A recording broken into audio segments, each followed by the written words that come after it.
Hello everyone, ಜೈ ಶ್ರೀರಾಮ್. ಎಲ್ಲರೂ ಚೆನ್ನಾಗಿದ್ದೀರಾ ಅಂತ ಅಂದ್ಕೊಳ್ತಾ ಇವತ್ತಿನ ವಿಡಿಯೋನ ಸ್ಟಾರ್ಟ್ ಮಾಡ್ತಾ ಇದ್ದೀನಿ. ಒಂದು ಸಾರಿಂದ ಆಲ್ರೆಡಿ 2 ಡ್ರೆಸ್ ಯಾವ ಥರ ಮಾಡೋದಂತ ತೋರಿಸ್ಕೊಟ್ಟಿದ್ದೀನಿ. ಲಾಸ್ಟ್ ಫೈನಲ್ ಡ್ರೆಸ್ ಇವಾಗ ತೋರಿಸ್ಕೊಡ್ತಾ ಇದ್ದೀನಿ.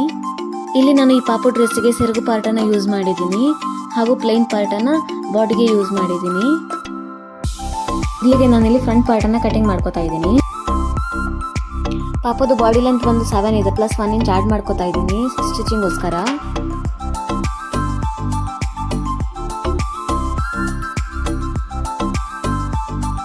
ಶೋಲ್ಡರ್ ಬಂದು 3.5 ತಗೋತಾ ಇದ್ದೀನಿ. ಅದರಲ್ಲಿ 1.5 ನೆಕ್ ಓಪನಿಂಗ್ಗೆ 2 ಇಂಚಸ್ ಶೋಲ್ಡರ್ಗೆ ಇಟ್ಕೋತಾ ಇದ್ದೀನಿ. ಶೋಲ್ಡರ್ ಡೌನಿಂಗ್ ಬಂದು 4 ಇಂಚಸ್ ತಗೋತಾ ಇದ್ದೀನಿ. ಅಪ್ಪರ್ ಚೆಸ್ಟ್ ಬಂದು 22 ಇದೆ, ಡಿವೈಡೆಡ್ ಬೈ 4 ಅಂದರೆ 5.5 ಪ್ಲಸ್ 1.5 ಎಕ್ಸ್ಟ್ರಾ ಮಾರ್ಜಿನ್ ಇಟ್ಕೋತಾ ಇದ್ದೀನಿ. ಇವಾಗ ನಾನು 4 ಇಂಚಿನ ಏನು ಮಾರ್ಕ್ ಮಾಡ್ಕೊಂಡಿದ್ನೋ ಅದರ ಮಿಡಲ್ ಪಾಯಿಂಟ್ ಈ ಥರ ತೊಗೊಂಡು ಆರ್ಮ್ ಹೋಲ್ದು ಮೆಜರ್ಮೆಂಟ್ ನೋಡ್ಕೋತಾ ಇದ್ದೀನಿ. ಆರ್ಮ್ ಹೋಲ್ ಬಂದು 10 ಇದೆ, ಡಿವೈಡೆಡ್ ಬೈ 2 ಅಂದರೆ 5 ಆಗುತ್ತೆ, ಕರೆಕ್ಟ್ ಆಗಿದೆ. ಇಲ್ಲಿ ವೇಸ್ಟ್ ಬಂದು 22 ಇದೆ, ಡಿವೈಡೆಡ್ ಬೈ 4 ಅಂದರೆ 5.5 ಬರುತ್ತೆ. 1 ಇಂಚ್ ಟಕ್ಸ್ಗೋಸ್ಕರ ಯೂಸ್ ಮಾಡ್ತಾ ಇದ್ದೀನಿ. 1.5 ಇಂಚ್ ಎಕ್ಸ್ಟ್ರಾ ಮಾರ್ಜಿನ್ ಇಟ್ಕೋತಾ ಇದ್ದೀನಿ. ಇವಾಗ 1 ಇಂಚ್ ನಾನು ಟಕ್ಸ್ಗೋಸ್ಕರ ಬಿಟ್ಕೊಂಡಿದ್ನಲ್ಲ, ಅದನ್ನ ಈ ಥರ ಮಿಡಲ್ ಪಾಯಿಂಟ್ ಈ ಥರ ತೊಗೊಂಡು ಮೇಲ್ಗಡೆಗೆ 2 ಇಂಚಸ್ ಮಾರ್ಕ್ ಮಾಡ್ಕೋತಾ ಇದ್ದೀನಿ.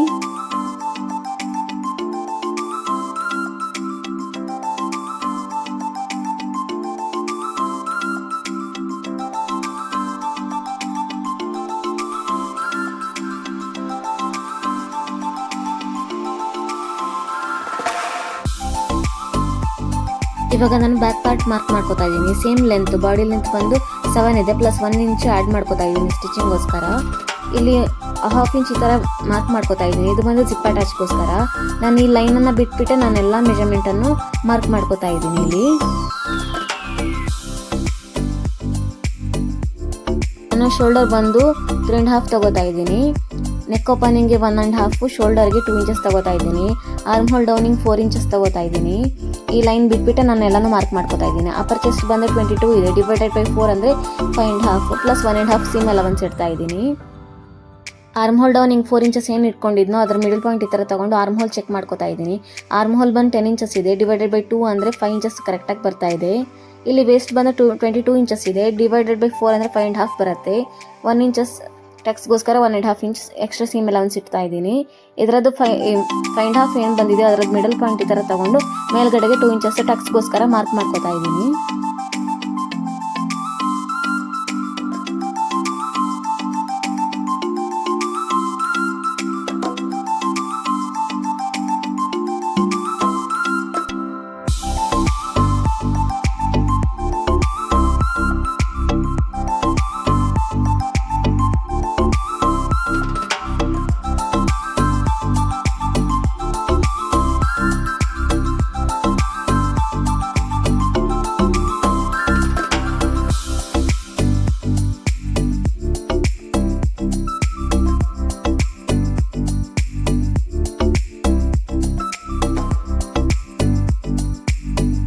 ಇಲ್ಲಿ ನಾನು ಲೈನಿಂಗನ್ನು ಮತ್ತು ಮೇನ್ ಫ್ಯಾಬ್ರಿಕನ್ನು ಸಪ್ರೇಟಾಗಿ ಅಟ್ಯಾಚ್ ಮಾಡ್ಕೋತಾ ಇದ್ದೀನಿ.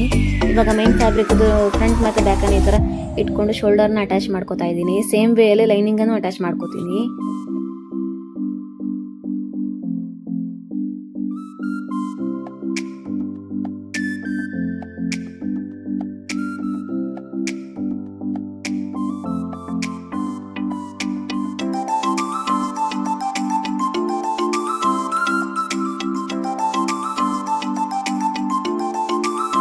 ಇದಾದ್ಮೇಲೆ ಮೇನ್ ಫ್ಯಾಬ್ರಿಕ್ ಮೇಲ್ಗಡೆ ಲೈನಿಂಗನ್ನು ಈ ಥರ ಇಟ್ಕೊಂಡು ನೆಕ್ಕನ್ನು ಈ ಥರ ನಾನು ವಿಡಿಯೋದಲ್ಲಿ ತೋರಿಸ್ತಿರೋ ಥರ ಫಿನಿಶಿಂಗ್ ಮಾಡ್ಕೋತಾ ಇದ್ದೀನಿ.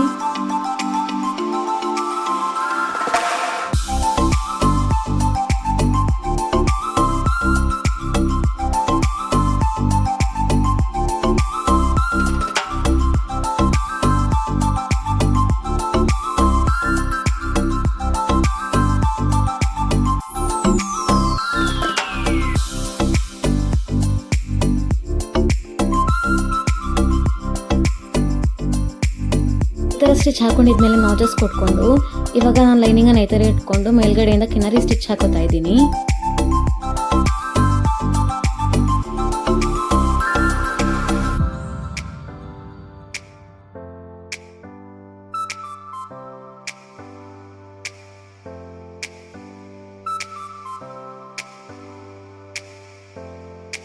ನೆಕ್ ಫಿನಿಶಿಂಗ್ ಆದಮೇಲೆ ನಾನು ಇವಾಗ 2 ಸೈಡ್ ಆರ್ಮ್ ಹೋಲನ್ನು ಈ ಥರ ಫಿನಿಶಿಂಗ್ ಮಾಡ್ಕೋತಾ ಇದ್ದೀನಿ.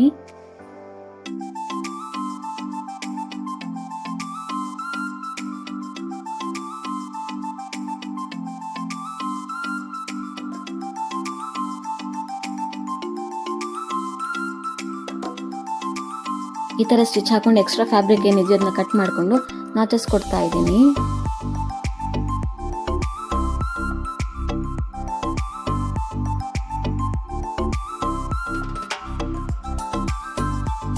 ಇದಾದ್ಮೇಲೆ ಲೈನಿಂಗನ್ನು ಈ ಥರ ಓಪನ್ ಮಾಡಿಕೊಂಡು ಮೇಲ್ಗಡೆಯಿಂದ ಕಿನಾರಿ ಸ್ಟಿಚ್ ಕೊಡ್ತಾ ಇದ್ದೀನಿ.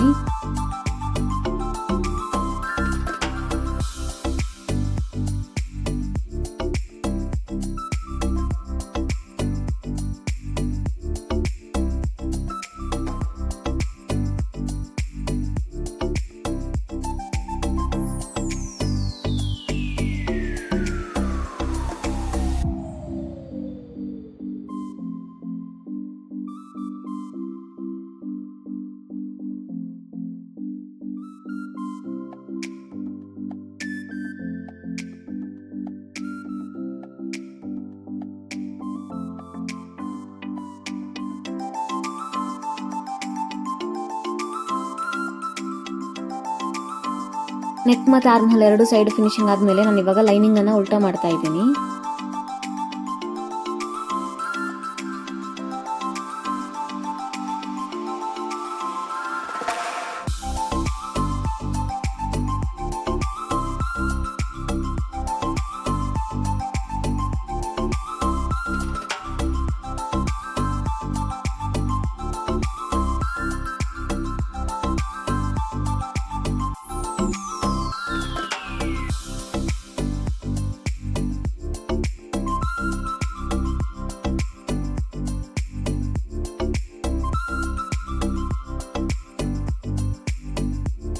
ಲೈನಿಂಗನ್ನು ಉಲ್ಟಾ ಮಾಡ್ಕೊಂಡು ಐರನ್ ಮಾಡ್ಕೊಂಡಿದ್ಮೇಲೆ ನಾನು ಇವಾಗ ಲೈನಿಂಗನ್ನು ಈ ಥರ ಸ್ಟಿಚ್ ಮಾಡ್ಕೊಂಡು ಅಟ್ಯಾಚ್ ಮಾಡ್ಕೋತಾ ಇದ್ದೀನಿ.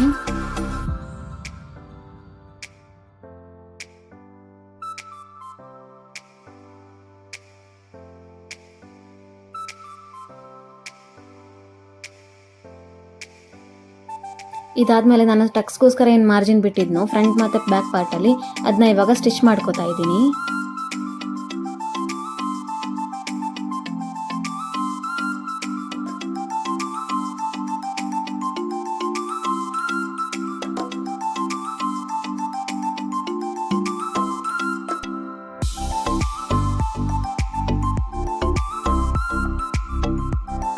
ನೆಕ್ಸ್ಟ್ ನಾನಿವಾಗ ಆಲ್ರೆಡಿ ರೆಡಿ ಮಾಡ್ಕೊಂಡಿರೋ ವೇಸ್ಟ್ ಬೆಲ್ಟನ್ನು ನಾನಿವಾಗ ಫ್ರಂಟ್ ಪಾರ್ಟ್ನ 2 ಸೈಡಿಗೆ 2 ಪೀಸನ್ನು ಅಟ್ಯಾಚ್ ಮಾಡ್ಕೋತಾ ಇದ್ದೀನಿ.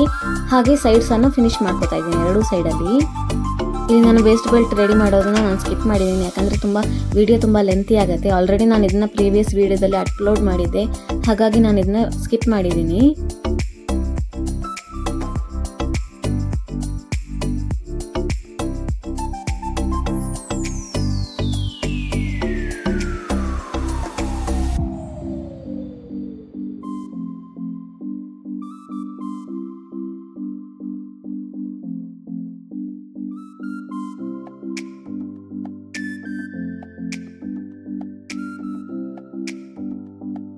ಇದಾದ್ಮೇಲೆ ಬಾಡಿ ಪಾರ್ಟ್ ತುಂಬ ಪ್ಲೇನ್ ಇದೆ ಅಂತ ನಾನು ಇದರ ಬಾರ್ಡರನ್ನು ಅಟ್ಯಾಚ್ ಮಾಡ್ಕೋತಾ ಇದ್ದೀನಿ.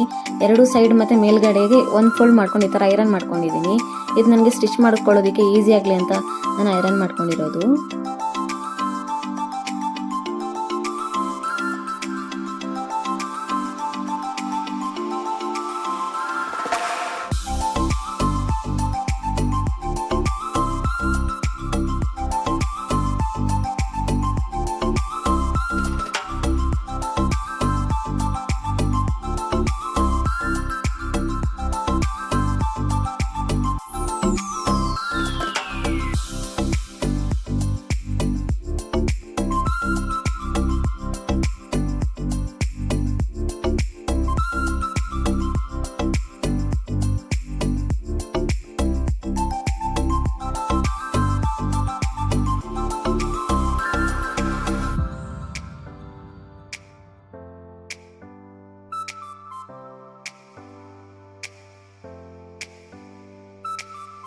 ಇವಾಗ ನಾನು ಬಾಟಮ್ ಪಾರ್ಟ್ದು ಮೇನ್ ಫ್ಯಾಬ್ರಿಕನ್ನು ನಾನು ಇವಾಗ ಈ ಥರ ಡಬಲ್ ಫೋಲ್ಡ್ ಮಾಡ್ಕೊಂಡು ಫಿನಿಶಿಂಗ್ ಮಾಡ್ಕೋತಾ ಇದ್ದೀನಿ.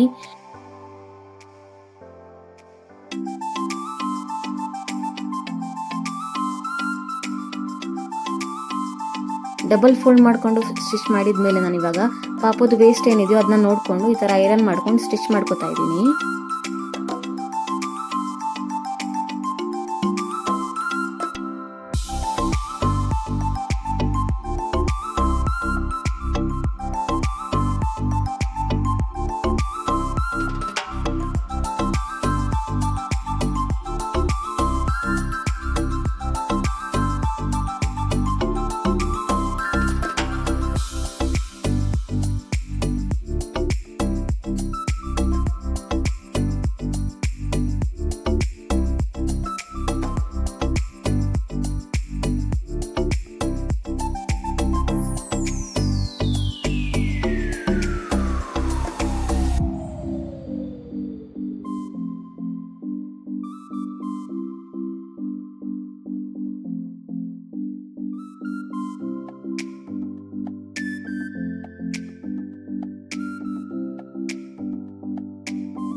ಇದಾದಮೇಲೆ ನಾನು ಲೈನಿಂಗದು ಬಾಟಮ್ ಪಾರ್ಟನ್ನು ಡಬಲ್ ಫೋಲ್ಡ್ ಮಾಡಿಕೊಂಡು ಫಿನಿಶಿಂಗ್ ಕೊಡ್ತಾ ಇದ್ದೀನಿ.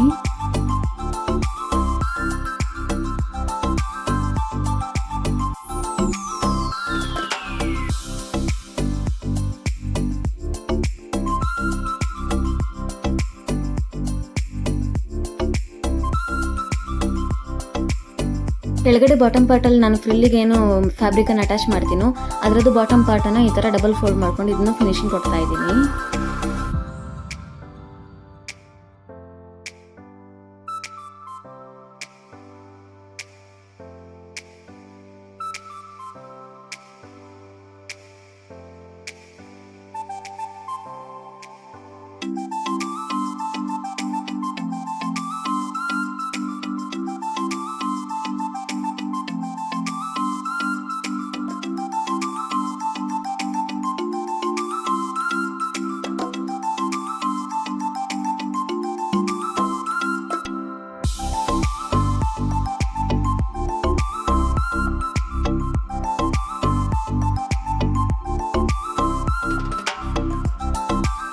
ಕೆಳಗಡೆ ಬಾಟಮ್ ಪಾರ್ಟ್ಗೆ ನಾನು ಫ್ರಿಲ್ ಅಟ್ಯಾಚ್ ಮಾಡ್ಕೊಳ್ಳೋದಕ್ಕೆ ನಾನು ಈ ಥರ ಮಾರ್ಕ್ ಮಾಡಿಕೊಂಡು ಅಟ್ಯಾಚ್ ಮಾಡ್ಕೋತಾ ಇದ್ದೀನಿ.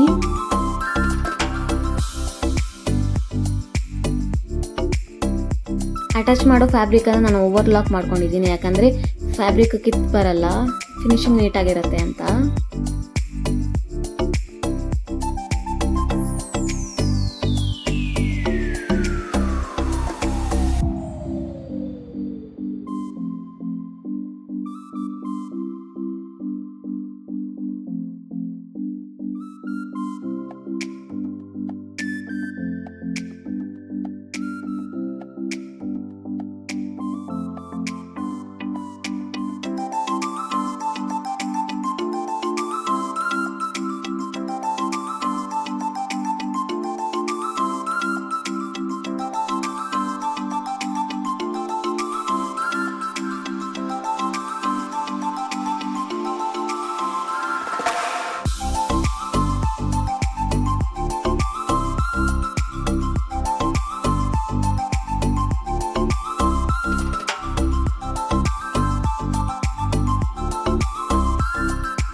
ಫ್ರಿಲ್ ಪಾರ್ಟನ್ನು ನಾನು ಲೈನಿಂಗಿಗೆ ಅಟ್ಯಾಚ್ ಮಾಡಿದ್ಮೇಲೆ ಈ ಥರ ಕಾಣಿಸ್ತಿದೆ ನೋಡಿ.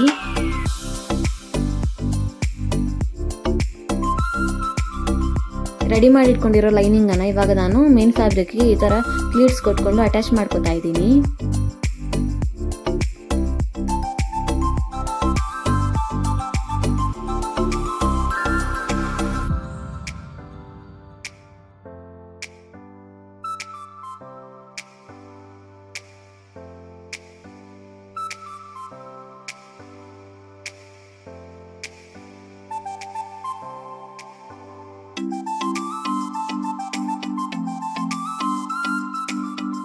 ಬಾಟಮ್ ಪಾರ್ಟ್ನ ಮೇನ್ ಫ್ಯಾಬ್ರಿಕ್ಗೆ ಲೈನಿಂಗನ್ನು ಅಟ್ಯಾಚ್ ಮಾಡಿದ್ಮೇಲೆ ಈ ಥರ ಇದೆ ಲುಕ್ ನೋಡಿ.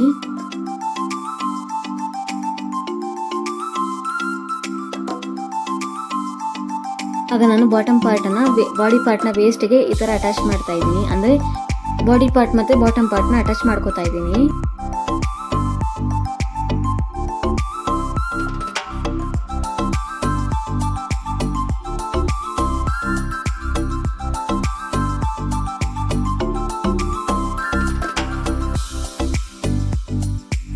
ಬಾಡಿ ಪಾರ್ಟ್ ಮತ್ತು ಬಾಟಮ್ ಪಾರ್ಟ್ ಅಟ್ಯಾಚ್ ಆದಮೇಲೆ ಈ ಥರ ಇದೆ ನೋಡಿ ಲುಕ್ಕು. ಚಿಕ್ಕದಾಗಿ ಪ್ಲೀಟ್ಸ್ ಕೊಟ್ಟಿದ್ದೀನಿ ನೋಡಿ, ಎಷ್ಟು ಚೆನ್ನಾಗಿ ಕಾಣಿಸ್ತಾ ಇದೆ ಮುದ್ದಾಗಿ. ಇನ್ನು ಫೈನಲ್ ಆಗಿ ಜಿಪ್ ಅಟ್ಯಾಚ್ ಆದರೆ ಫ್ರಾಕ್ ರೆಡಿ ಆಗುತ್ತೆ.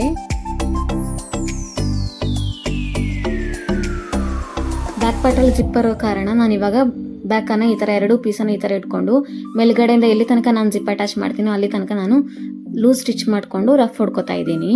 ಅದಾದಮೇಲೆ ಸೈಡ್ಸನ್ನು ಅಟ್ಯಾಚ್ ಮಾಡ್ಕೊತಾ ಇದ್ದೀನಿ.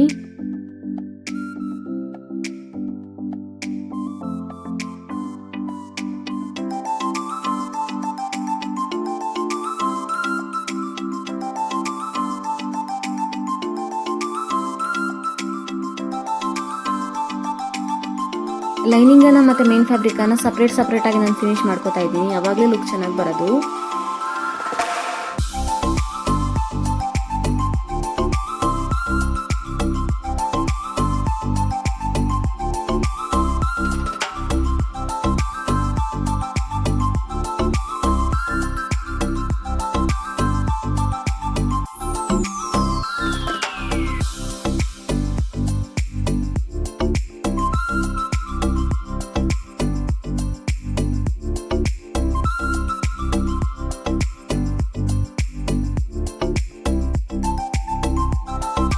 ದಯವಿಟ್ಟು ಕ್ಷಮಿಸಿ, ಇದು ವಿಡಿಯೋ ತುಂಬ ಲೆಂತಿ ಆಗಿರೋದ್ರಿಂದ ನಾನು ಅಪ್ಲೋಡ್ ತಗೋತಾ ಇಲ್ಲ. ಹಾಗಾಗಿ ನಾನು ಜಿಪ್ ಪಾರ್ಟನ್ನು ಸ್ಕಿಪ್ ಮಾಡಿದ್ದೀನಿ. ಯಾಕಂದರೆ ಆಲ್ರೆಡಿ ನಾನು ತುಂಬ ವಿಡಿಯೋದಲ್ಲಿ ತೋರಿಸ್ಕೊಟ್ಟಿದ್ದೀನಿ ಯಾವ ಥರ ಜಿಪ್ ಅಟ್ಯಾಚ್ ಮಾಡ್ತೀನಿ ಅಂತ. ಹಾಗಾಗಿ ನಾನು ಸ್ಕಿಪ್ ಮಾಡಿದ್ದೀನಿ, ದಯವಿಟ್ಟು ಕ್ಷಮಿಸಿ.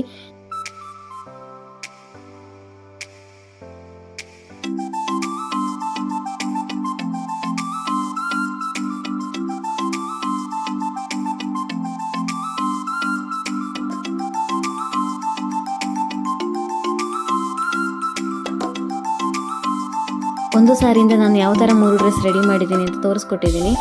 ಈ ವಿಡಿಯೋ ನಿಮಗೆ ಹೆಲ್ಪ್ಫುಲ್ ಆಗಿದೆ, ಇಷ್ಟ ಆಗಿದೆ ಅಂತ ಅಂದ್ಕೊಳ್ತೀನಿ. ಈ ಡ್ರೆಸ್ನ ಫೈನಲ್ ರಿಸಲ್ಟ್ ಈ ಥರ ಇದೆ. ಈ ಡಿಸೈನ್ ನಿಮಗೆ ಇಷ್ಟ ಆದರೆ ಲೈಕ್ ಮಾಡಿ, ಶೇರ್ ಮಾಡಿ, ಕಮೆಂಟ್ ಮಾಡಿ. ತಪ್ಪದೆ ನನ್ನ ಚಾನಲ್ನ ಸಬ್ಸ್ಕ್ರೈಬ್ ಮಾಡಿ.